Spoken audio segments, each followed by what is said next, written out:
Hi, my name's Catherine from Crime Psych, and in this video I'm going to be giving psychological analysis of Pablo Escobar.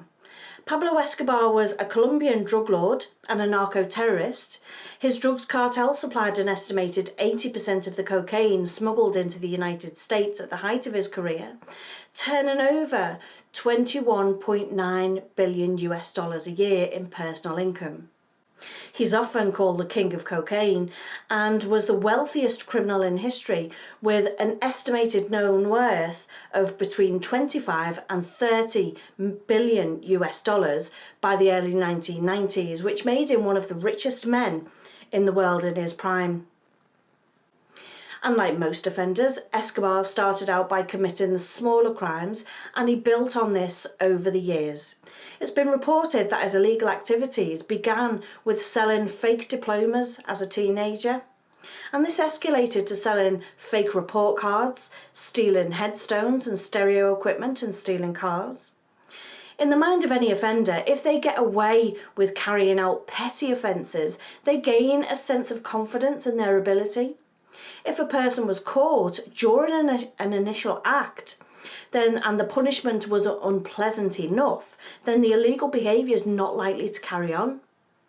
And within psychology, it's well established that we learn through positive and negative reinforcement, and this shapes our subsequent behaviour.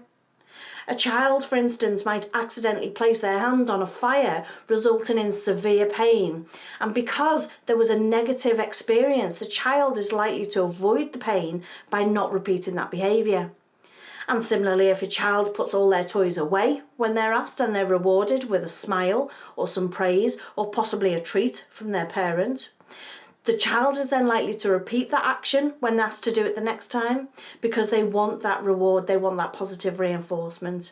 And criminal behaviour can be thought of as a similar type of learning, which just goes a little bit further with each act or each offence. Young Pablo Escobar became an established drug dealer and founded the Medellin cartel, which became a major crime organisation. Dealing drugs made Escobar very wealthy, and as I've already mentioned, his estimated net worth was around 30 billion dollars. He owned several properties, including a 7,000-acre estate, which reportedly cost 63 million dollars. And this estate had a soccer field, it had dinosaur statues, artificial lakes, a bullfighting arena, an airstrip, a tennis court, and even a zoo. At the front gate of the estate stood a plane that he used on his first drug run to the US. And this was later looted by locals and is now a popular tourist attraction. It's worth remembering the context of his criminal organisation. Drugs and drug gangs became commonplace throughout Colombia, and there was a great deal of disparity between the rich and their poor. For the farm workers and normal everyday people, life was hard and it was very, very poor. And Pablo Escobar is an interesting case to psychologically examine, and that's because it would depend on who you ask and what perspective you look at his life from as to whether he's a good or a bad person. He has been described as a Robin Hood type character, taken from the rich and given to the poor. He built hospitals, he built stadiums and housing for the poor. He ensured that the people in his community had food, had jobs, and had shelter. He was outwardly a family man and demonstrated a great deal of love and respect for his wife and his children. Even today, when people in the area are interviewed, they hold him in very high regard, and they say that they would have done anything for him and that he was a great man. And this meant that when Escobar went on the run to evade capture, he had a network of trusted individuals who could help him. And it was commonly known that he ran a drugs cartel. However, cocaine was rife throughout the communities and generally accepted anyway. From this point of view then, Escobar was living a rich and comfortable lifestyle, and he had the support of his family and the wider community. There was obviously no chance at this point of Escobar returning to a non-criminal lifestyle, and psychologically he was providing for his family and providing for his community. Cocaine dealing, as I said, was generally accepted by the ordinary people of Colombia, so it's not that bad, right? Well, wrong. He'd built his criminal network and involved thousands of people. At the group's peak, it was supplying over 80% of the total amount of cocaine that was sent to America. He owned several factories and numerous aeroplanes, ships and submarines. In order to launder the drug money, cartel controlled a large amount of crooked white-collar workers such as bankers, lawyers and extended family.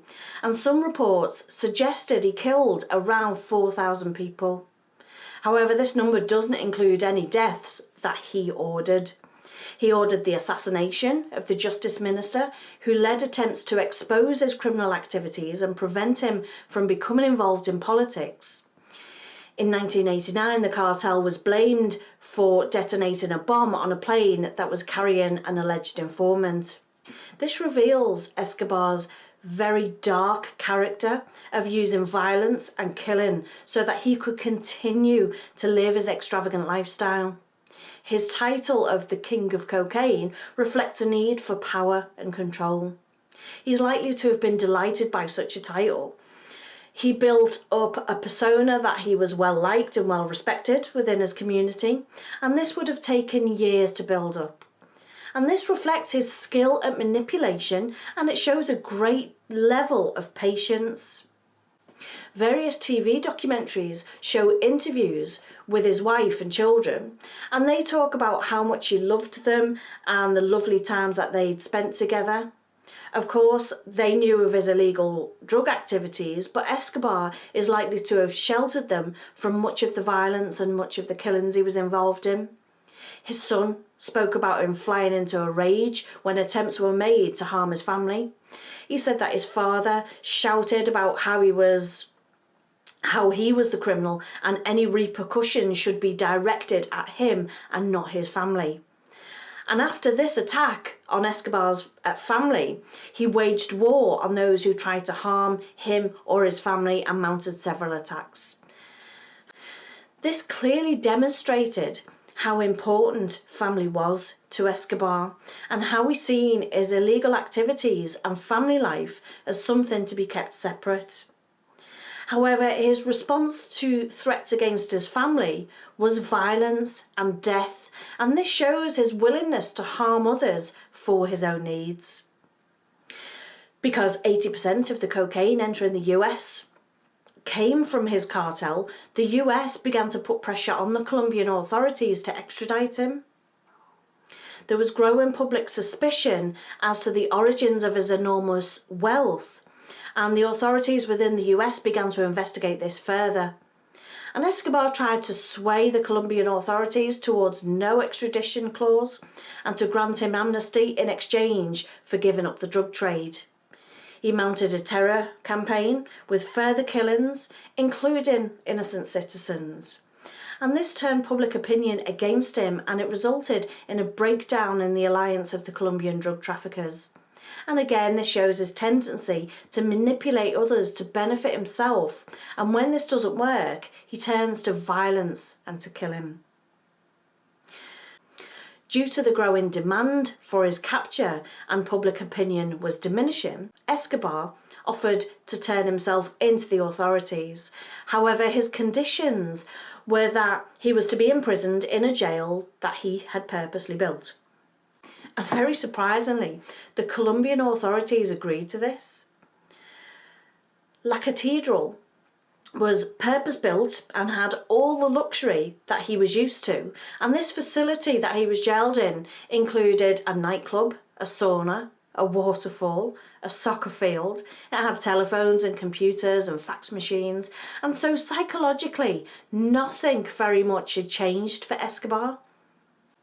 He was still living in the luxury that he was accustomed to. He was still in contact with the outside world, and he was likely to be conducting business as usual. And therefore, it's unsurprising to learn that he tortured and killed 2 cartel members there during this time. And after this, the Colombian authorities decided that he should be moved to a standard prison. However, he escaped from there before they were able to move him, and this ultimately led to him being caught and shot by the authorities.